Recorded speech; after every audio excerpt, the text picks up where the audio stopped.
আসসালামু আলাইকুম। পেট ফুলে গেছে, গ্যাসে মাথা ধরে আছে?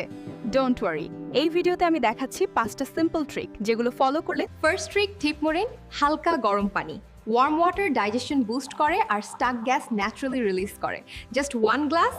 সেকেন্ড ট্রিক নয়, জিরা পানি। শুধু 1 চামচ জিরা ফুটানো পানিতে নাও, এটা ইনস্ট্যান্ট ব্লোটিং রিডিউস করে আর স্টমাক কাম করে দেয়। Old but gold remedy. Third ট্রিকটাই 2 মিনিটের balloon breathing deep inhale slow exhale করেন ট্র্যাপড গ্যাস নিচে নামিয়ে দেয় আর প্রেশার কমে যায় দ্রুত। Fourth hack is warm compress পেটের উপরে হালকা গরম টাওয়াল রাখলে মাসলস রিল্যাক্স হয়, ডাইজেশন স্পিড বাড়ে এবং গ্যাস পেইন কমে যায় উইদিন আ মিনিটস।